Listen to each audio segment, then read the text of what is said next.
Halo Sobat SG, selamat pagi semuanya. Assalamualaikum warahmatullahi wabarakatuh.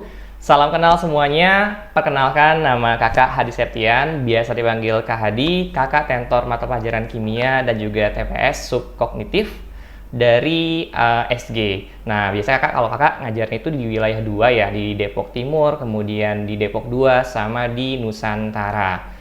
Oke, teman-teman semua, hari ini kita akan coba bahas bareng-bareng soal SNBT 4. Udah pada ngerjain semua kan ya? Oke, dan jangan lupa teman-teman buat dikerjain LKTO-nya semua, karena itu juga bermanfaat buat kalian untuk melatih ya, karena lagi-lagi ini soal tipe baru harus banyak latihan semuanya.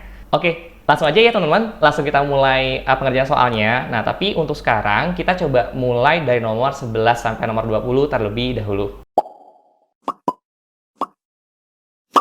Oke teman-teman, langsung aja ya kita masuk ke bahasan soalnya. Kita mulai dari nomor 11. Kita baca dulu bareng-bareng soalnya. Plasma cluster ion technology high density menghasilkan dan menyebarkan ion hingga 7000 ion per cm kubiknya. Jika volume suatu ruangan 3 meter kubik, maka ion yang dihasilkan dan disebarkan adalah sekitar berapa? Nah, di sini kan data yang ada pertama ada untuk penyebaran ionnya ya. Untuk penyebaran ion dia sekitar 7000 ion per cm kubik. Nah, kemudian untuk volumenya untuk volume ruangan 3 meter kubik. Nah, di sini tinggal kita samakan dulu ya, untuk satuannya kita ubah meter cm. Ingat, meter cm dia konversinya 1 meter 100 cm.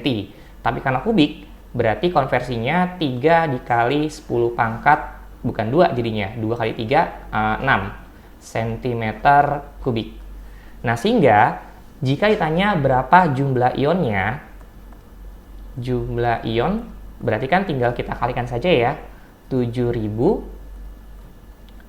ion per cm kubik dikali dengan volumenya, yaitu 3 dikali 10 pangkat 6 cm kubik.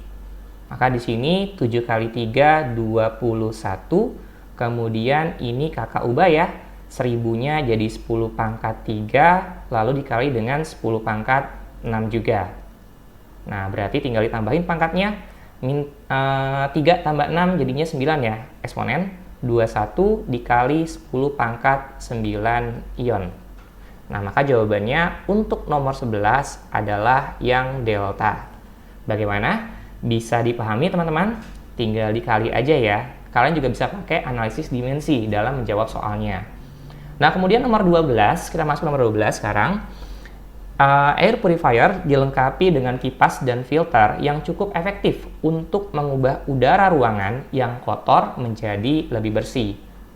Jika kipas berputar sebanyak 1200 putaran tiap menitnya, maka tiap 1 detiknya kipas tersebut berputar sebanyak berapa? Ini masuk materi apa? Perbandingan aja ya teman-teman. Nah, ini kan datanya 1 menit yang setara dengan 60 detik mampu memutar kipas sebesar 1200 putaran. Sehingga untuk per 1 detiknya berapa putaran yang dihasilkan, berarti X putaran ya.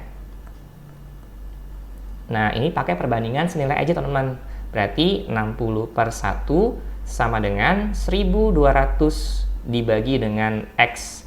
Tinggal kita kali silang aja ya. Maka di sini kali silang 60X sama dengan 1200, berarti untuk X-nya 1200 dibagi dengan 60 ya.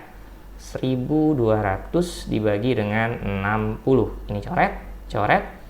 12 bagi 6, 2, jadinya 20 ya. 20 putaran. Maka jawabannya adalah yang bravo.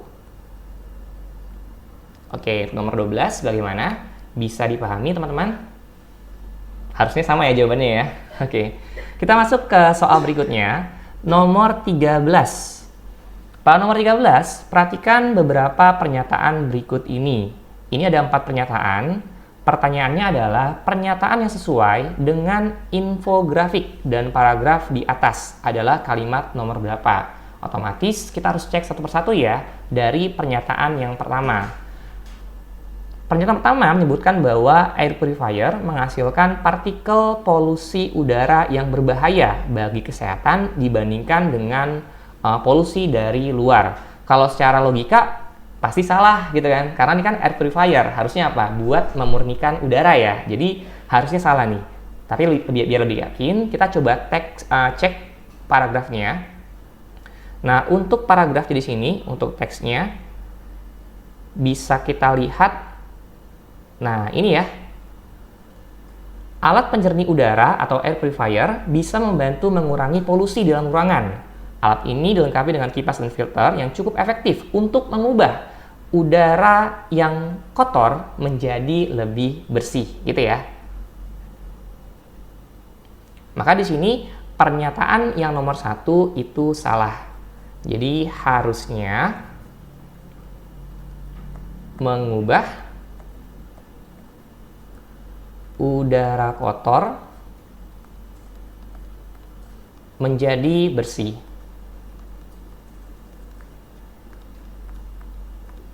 Otomatis yang ada opsi jawaban satunya salah juga ya. Ini salah, gitu kan? Nah, berarti kan tinggal 2 dan 4 atau 4 aja gitu ya. Kita cek sekarang nomor 2-nya. Untuk nomor 2, teman-teman, US Environmental Protection Agency melakukan penelitian yang menunjukkan 7,7% dari 13 siswa di sekolah mengalami asma yang dipicu oleh alergen di dalam ruangan. Sekarang kita cek lagi untuk teks wacananya.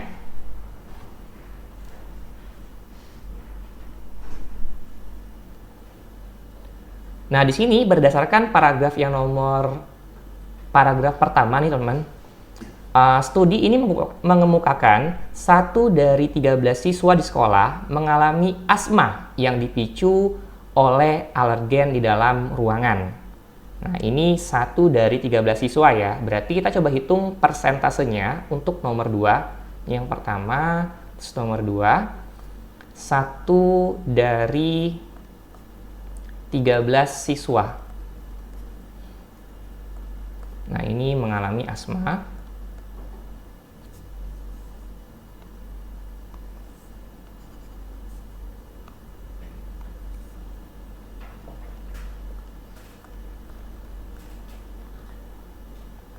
Sehingga kalau kita hitung persentasenya, 1/13 dikali dengan 100% ya. Nah, berarti kan 100 dibagi 13 kan. Kira-kira berapa? Untuk 100 dibagi dengan 13. Kalau di sini 7, 13 dikali 7. Ini 1, ini 2, ini 7, 91. Berarti depannya pasti 7%-an ya. Ini kan 91 kan. Ini 91, ini 9 lagi. Berarti ya, kalau dibulatin 7,7%, teman-teman.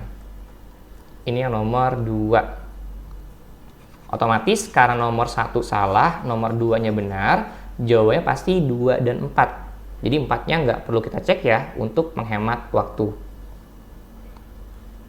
Jawabannya yang C, teman-teman. Oke, sampai di sini ada yang mau ditanyakan? Kalau ada yang mau tanya, silakan teman-teman bisa tanya via live chat juga ya. Oke, kita lanjut teman-teman ke nomor berikutnya. Nah, sekarang udah masuk soal tipe analisis nih dalam soal kognitif. Nah, ini lumayan menguras otak juga ya, menguras pikiran kalian maksudnya.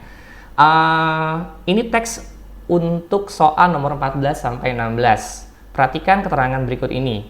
Ada 6 calon pegawai, Oci, Puspa, Kori, Rima, Susi, Tika, akan diwawancara sesuai urutan berikut. Jadi ada syarat-syaratnya teman-teman.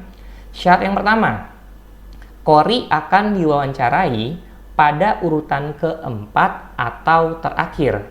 Kemudian yang kedua, Rima akan diwawancara setelah Oci. Yang ketiga, Puspa akan diwawancara sebelum Kori. Dan yang terakhir, Tika akan diwawancara sebelum Rima.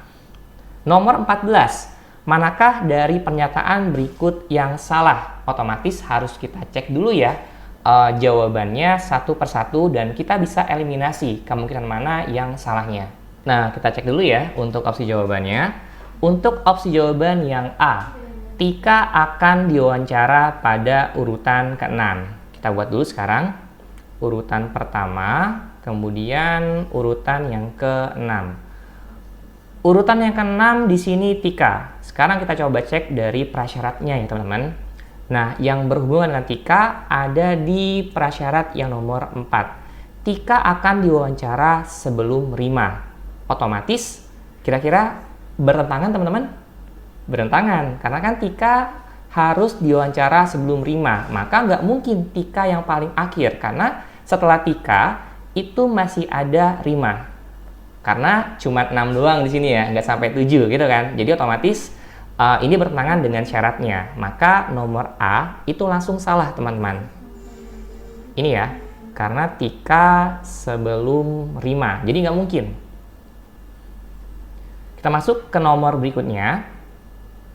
Nomor 15 dan nomor 16. Untuk nomor 15, jika Susi diwawancara pada urutan ke-6, maka Rima berada di urutan keberapa? Sekarang kakak buat dulu untuk urutannya ya. Pertama, kedua, ketiga, keempat, kelima, dan keenam. Nah, di sini jika Susi diwawancara pada urutan ke-6, nah sekarang kita pakai teorem yang pertama ya. Syarat pertama, Kori akan diwawancara pada urutan keempat atau terakhir. Terakhir nggak mungkin kan, karena sudah Susi. Berarti Kori di urutan yang nomor 4. Nah, kemudian selanjutnya, Rima akan diwawancara setelah Oci. Berarti kan Oci duluan, baru kemudian Rima. Puspa akan diwawancara sebelum Kori. Maka di sini kan Puspa duluan, baru Kori. Lalu yang terakhir, Tika akan diwawancara sebelum Rima. Otomatis kan Tika duluan ya, baru kemudian Rima. Nah, gini. Kita pakai sekarang yang nomor 2 dulu ya. Puspa ini sebelum Kori. Otomatis Puspa itu pasti bisa di nomor 1, 2, 3. Jadi, letak posisi Puspa itu kan sebelum Kori. Di sini ya. Ini Puspa. Nah, kemudian Oci dan Tika itu sebelum Rima, teman-teman. Otomatis posisi Oci dan Tika secara logika ya pasti di posisi nomor 1, 2, 3. Nggak mungkin ada di 2 dan 3 lagi. Karena kan ini Puspa udah di sebelah kanan. Berarti kan tinggal 2 anak lagi kan? Atau 2 pegawai lagi, maaf. Nah, di sini 2 pegawai yang mungkin yang memenuhi adalah Oci dan Tika. Gitu ya. Maka di sini Rima secara syarat itu terletak di posisi ke-5. Nah, jadi sini tambahannya ada Oci dan Tika. Oci dan Tika. Yang posisinya, nah ini bisa selang-seling teman-teman posisinya. Yang jelas, Oci, Tika, Puspa itu di sebelah kiri ya. Oke, maka jawabannya adalah yang A. Jadi kalau kayak gini memang harus dicoba dan kita cek kira-kira kemungkinan apa yang terjadi atau yang bisa gitu ya. Mana yang bisa, mana yang enggak. Kita lanjut ke nomor berikutnya, teman-teman. Dari urutan berikut, manakah urutan yang memenuhi ketentuan yang diperbolehkan ya? Sekarang kita cek satu-satu, kita bisa eliminasi jawaban mana yang salah ya, untuk mendapatkan yang mana yang paling ideal sesuai dengan syarat-syarat yang ada. Nah, untuk nomor 16 yang A, urutan pertama, Tika, Susi, Oci, Kori, Puspa, Rima. Kira-kira yang A ini ada yang salah nggak? Yang salah yang mana? Yang salah ini ya, Kori dan Puspa. Harusnya apa? Harusnya Puspa duluan. Puspa duluan, baru Kori. Ya kan? Maka yang A ini salah ya urutannya. Kemudian yang B, Susi, Tika, Oci, Kori, Puspa, dan Rima. Kira-kira yang B, urutan apa yang salah? Urutan yang salah itu berarti ini ya, Kori dan Puspa lagi, sama kan dengan A? Karena harusnya tadi, secara urutan, dia harusnya Puspa dulu, baru Kori. Nah, kemudian yang C, kita cek lagi. Susi, Puspa, Oci, Rima, Tika, dan Kori. Kira-kira ada yang nggak sesuai nggak di sini? Yang nggak sesuai yang ini ya, teman-teman. Ini Rima sama Tika, ya kan? Karena harusnya kalau berdasarkan syarat, Tika duluan, baru Rima. Jadi yang C juga salah ya. Kemudian yang D, teman-teman. Puspa, Oci, Tika, Susi, Rima, Kori. Nah, secara urutan ada yang menyalahi nggak berdasarkan syaratnya? Kori di sini 6. Ini nggak ada ya. Kemudian yang E, Oci, Rima, Susi, Tika, Puspa, Kori. Kira-kira ada yang salah urutannya? Lagi-lagi di sini yang E, Rima dan Tika ya. Karena harusnya tadi Tika duluan, baru Rima. Maka jawabannya yang sesuai dengan syarat dan urutan yang ada adalah yang delta. Bagaimana? Bisa dipahami, teman-teman? Oke, kita lanjut lagi ya ke pembahasan nomor berikutnya. Nomor 17, sebuah komunitas ingin menyalurkan dana bantuan untuk daerah dengan indeks ketahanan pangan rendah melalui dinas sosial. Dinas sosial akan menyalurkan dan bantuan tersebut ke sebuah kabupaten secara acak. Kemungkinan dana bantuan tersebut tersalurkan ke kabupaten yang termasuk kelompok 1 atau 2 adalah sekitar berapa persen. Nah, teman-teman di sini kan dari data komunitasnya ingin menyalurkan ke kabupaten yang hanya memiliki indeks ketahanan pangan yang rendah. Nah, berdasarkan wacana, kabupaten dengan indeks ketahanan pangan yang rendah termasuk ke dalam kelompok wilayah 1, wilayah 2, dan wilayah 3 ya, teman-teman. Jadi hanya yang masuk sini nih hanya wilayah 1, kemudian 2, dan 3. Pertanyaannya adalah, berapa kemungkinan dana tersebut tersalurkan yang termasuk kelompok 1 atau 2? Berarti kalau kita hitung secara persentase, maka di sini karena ada kata-kata atau, kita tambah aja ya persentasenya. Kelompok 1 ditambah dengan kelompok 2 atau wilayah 2 dibagi dengan kelompok 1, 2, 3 totalnya, karena yang masuk ke dalam syarat indeks ketahanan pangan rendah hanya 1, 2, 3 aja, baru dikali dengan 100%. Nah, sehingga kita masukkan di sini kelompok 1 6,25%, ditambah dengan kelompok 2 5,05%, dibagi dengan 6,25 ditambah 5,05 ditambah lagi dengan di sini kelompok 3-nya 8,17 ya. 8,17 lalu dikali dengan 100%. Maka hasilnya di sini 11,3 dibagi dengan 19,47 dikali dengan 100%. Persentasenya ya. Berarti kan ini kan sekitar berapa? 50% lebih kan? Berarti jawaban yang mendekati adalah yang A, 58%, teman-teman. Ini tanpa kita hitung secara rinci ya. Dari perkiraan dia melebihi dari setengahnya. Jawabannya yang A. Bagaimana?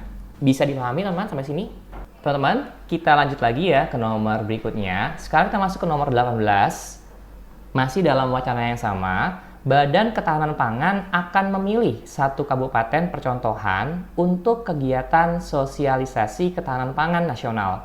Kabupaten percontohan yang dipilih merupakan kabupaten yang tidak termasuk dalam kategori IKP rendah. Kemungkinan kabupaten yang berasal dari kelompok 6 adalah yang mana? Nah, sekarang di sini kata kuncinya adalah dia ingin memilih sekarang kabupaten percontohan yang merupakan yang tidak termasuk tidak termasuk kategori IKP rendah. Otomatis hanya wilayah 4, 5, dan 6 saja. Gini ya. Nah, otomatis kalau ditanya berapa persentasenya, kita bisa langsung jawab dengan menggunakan data nomor 17. Kan berarti kan sisa persentasenya aja, ya nggak? Nah, berarti kan sisa persentase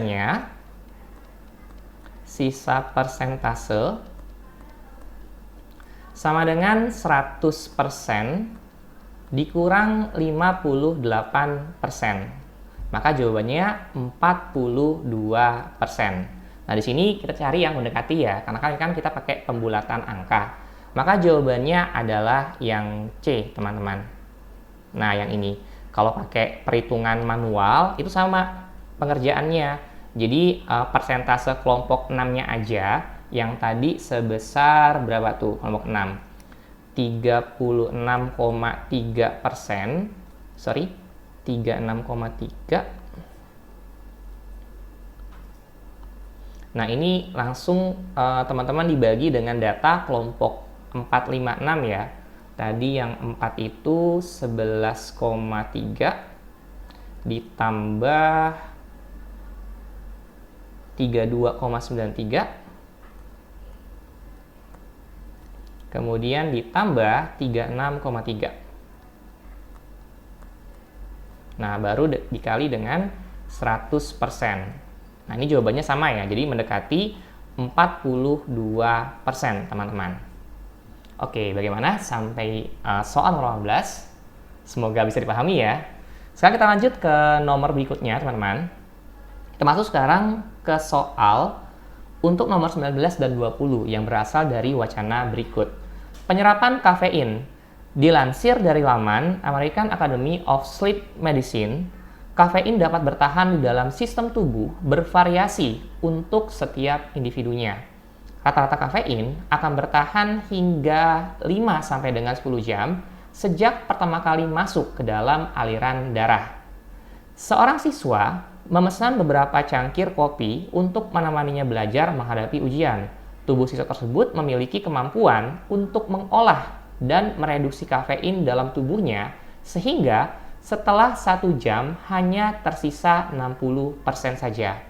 Pola ini terus berlanjut, yaitu di akhir setiap 1 jam hanya ada 60% kafein dari periode 1 jam sebelumnya yang masih aktif. Sekarang kita masuk ke soal nomor 19, teman-teman. Nomor 19, kadar kafein total yang dikonsumsi siswa adalah 200 mg. Pada selang waktu 3 jam, berapa kadar kafein yang tersisa di tubuhnya? Nah, ini berarti kafein awal ya. Jadi si kafein awalnya itu kafein awal sama dengan 200 mg. Nah, kemudian kita cek di wacana.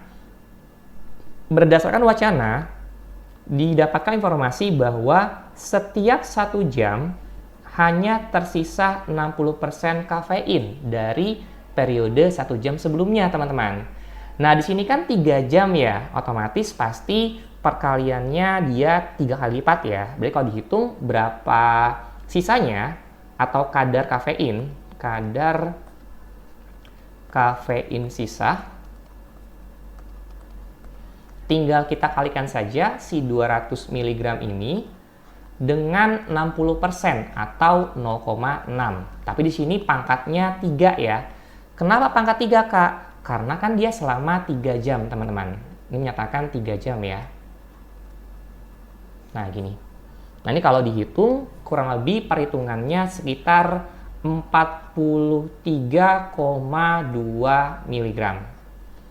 Jadi jawabannya adalah yang D, teman-teman. Gini ya. Atau kalau pakai manual pun bisa. Teman-teman kali 60% sebanyak 3 kali kan. Jadi 200 kali 60%, itu yang pertama kan. Terus hasilnya dikali 60% lagi, itu sisa yang kedua. Baru dikali 60% lagi, itu sisa yang jam ketiga, gitu ya.